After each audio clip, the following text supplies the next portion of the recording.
নমস্কার। আজকের ফেসবুক লাইভে আপনাদের সকলকে স্বাগত জানাচ্ছি। আজকে একটা বিষয় নিয়ে সারা দিন ধরে শিক্ষক মহলে তীব্র উৎকণ্ঠা ছড়িয়েছে এবং বিভিন্ন ধরনের বিভ্রান্তি তৈরি হয়েছে। বিভ্রান্তিটা হলো যে যেসব স্কুলে শিক্ষক শিক্ষিকাদের সারপ্লাস আছে, সারপ্লাস মানে ছাত্রছাত্রীর যা সংখ্যা সেই অনুপাতে শিক্ষক শিক্ষিকাদের সংখ্যা বেশি আছে, তাদেরকে যেসব স্কুলে শিক্ষক ঘাটতি আছে সেসব স্কুলে পাঠানো, অর্থাৎ রেশনালাইজেশন করা। এখানে একটা পয়েন্টে উল্লেখ করা হয়েছে যে সারপ্লাস বলতে কে হবেন না, সারপ্লাস হচ্ছেন যে সেই স্কুলের প্রধান শিক্ষক বা টিআইসি মানে টিচার ইনচার্জ বাদ দিয়ে যিনি থাকবেন সব থেকে সিনিয়র মোস্ট, তাকেই সারপ্লাস ধরে তাকে বদলি করতে হবে। খুব স্বাভাবিকভাবেই এটাকে নিয়ে আজকে সারাদিন ধরে শিক্ষক শিক্ষিকাদের মধ্যে তীব্র চাঞ্চল্য ছড়িয়েছে, অনেকে উৎকণ্ঠিত হয়েছেন এবং আপনাদের সকলের কথা মাথায় রেখে আজকে আমরা মাননীয় বিদ্যালয় শিক্ষামন্ত্রী দীপক বর্মন স্যারের সাথে কথা বলি আমরা, এবং কথা বলে আমরা এই বিষয়টাকে তুলে ধরি। তিনি তখন বলেন যে এরকম কোনো নির্দেশ তো দেওয়া হয়নি। আমরা বলেছিলাম যে একটা বিদ্যালয়ের প্রধান শিক্ষক এবং হাই স্কুলের ক্ষেত্রে অ্যাসিস্ট্যান্ট হেডমাস্টার মশাই অর্থাৎ সহকারী প্রধান শিক্ষক, আর প্রাথমিক স্কুলের ক্ষেত্রে প্রধান শিক্ষক অথবা টিচার ইনচার্জ অর্থাৎ দায়িত্বপ্রাপ্ত প্রধান শিক্ষক যিনি আছেন, তাঁরা বাদ দিয়ে সিনিয়র মোস্ট যিনি আছেন সেই স্কুলে যদি কোনো সারপ্লাস হয়, তাহলে সেই সিনিয়র মোস্ট টিচার চাইলে পরে যদি আবেদন করেন যে তিনি বদলি চান, তাহলে তাকে সুযোগ দিতে হবে প্রথমে। যদি সেরকম কেউ না করেন, তাহলে সেই স্কুলের যিনি লাস্ট জয়েনিং তিনি সারপ্লাস হবেন।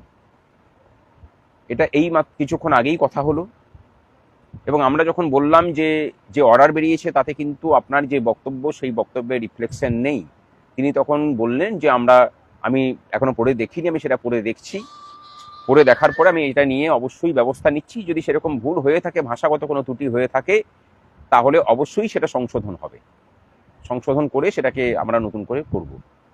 আমরা তখন বলি যে হাই স্কুলের ক্ষেত্রে যে নতুন নিয়োগ হবে, সেখানে পুরাতন শিক্ষক শিক্ষিকাদেরকে যদি বদলির সুযোগ দেওয়া যায়, জেনারেল ট্রান্সফার করা হলো এবং সেই ফাঁকা জায়গাতে যদি নতুনদের নিয়োগ দেওয়া হয়, এবং প্রাথমিকের ক্ষেত্রে 2010 সালের বহু শিক্ষক শিক্ষিকা, যেমন পশ্চিম মেদিনীপুর এবং ঝাড়গ্রাম যখন ভাগ হয় তখন তারা জেলা ট্রান্সফার পাননি, দুই বর্ধমান যখন ভাগ হয় তখন তারা জেলা ট্রান্সফার পাননি, আলিপুরদুয়ার এবং জলপাইগুড়ি যখন ভাগ হয় তখন তারা জেলা ট্রান্সফার পাননি, কোচবিহার মুর্শিদাবাদের মধ্যেও মানে মুর্শিদাবাদ এবং নদিয়ার মধ্যেও এরকম বহুজন শিক্ষক শিক্ষিকা আছেন যারা 2010 সাল থেকে বদলি পাননি বা তার আগের সময় থেকে। এবং তারপরে আমরা এটাও বলি যে 2021 সালের সময় থেকে গত রাজ্য সরকার এবং তার শিক্ষামন্ত্রী প্রথম শুরু করলেন যে দক্ষিণবঙ্গে ভ্যাকেন্সি থাকার সত্ত্বেও দক্ষিণবঙ্গের ছেলেদেরকে উত্তরবঙ্গে পাঠানো এবং উত্তরবঙ্গের দিকে দক্ষিণবঙ্গে পাঠানো। তা আমরা রিকোয়েস্ট করছি যে আগে জেনারেল বদলি করে দেওয়া হোক, সেখানে সারপ্লাস এসব না দেখেই বদলি করা হোক, তাদেরকে সুযোগ দেওয়া হোক যারা অন্য জেলাতে পড়ে আছেন, এবং সেই যে ভ্যাকেন্ট পোস্ট সেখানে নতুনদের নিয়োগ দেওয়ার কথা আমরা বলি। এবং সেক্ষেত্রে যদি প্রয়োজন পড়ে তাহলে এটা করা যেতে পারে যে যতক্ষণ পর্যন্ত না সেখানে নতুন কেউ এসে জয়েন করছে তিনি রিলিজ পাবেন না, তার বদলির অর্ডারটা হয়ে থাকলো, সেখানে নতুন পোস্টিং হলো, তারপরে তাকে রিলিজ করা হলো, সেই শর্তেও আমাদের শিক্ষক শিক্ষিকাদের কোনো অসুবিধা নেই। তা তিনি বলেছেন যে হাই স্কুলের ক্ষেত্রে যে সময়টা লাগবে সেই সময় আমাদের হাতে নেই, এত দ্রুত সেটা করা সম্ভব নয়, কারণ সেখানে বদলির ক্ষেত্রে তো অনেক জটিলতা আছে, সেটা আপনিও জানেন। প্রাথমিকের ক্ষেত্রে আমরা সেটা করতে পারি এবং আমরা সেটার নির্দেশ দেব যাতে করে এই কাজটা করা যায়। আমরা আশা করছি যে এই কাজটা শিক্ষা দপ্তর করবে। তিনি বলেছেন যে আমরা যেই কাজ করব সেটা দপ্তরের মানে ভালোর জন্য নয়, আমরা চাইবো যে শিক্ষক শিক্ষিকা এবং শিক্ষার্থীদের মঙ্গল যাতে হয় সেই চেষ্টাই আমরা করব। শিক্ষা দপ্তরের এই যে দৃষ্টিভঙ্গি, বিশ্বাস করুন সেই দৃষ্টিভঙ্গি কিন্তু আমরা কোনোদিন দেখিনি। উস্তিব ইউনাইটেড প্রাইমারি টিচার্স ওয়েলফেয়ার অ্যাসোসিয়েশনের পক্ষ থেকেও আমরা এই বক্তব্য তাকে তুলে ধরেছি। আজকে সারাদিন থেকে প্রাথমিক শিক্ষকদের মধ্যেও এটাকে নিয়ে বিভ্রান্তি ছড়িয়েছে। আমরা এটাও বলি যে গতকালকেই হয়তো একটা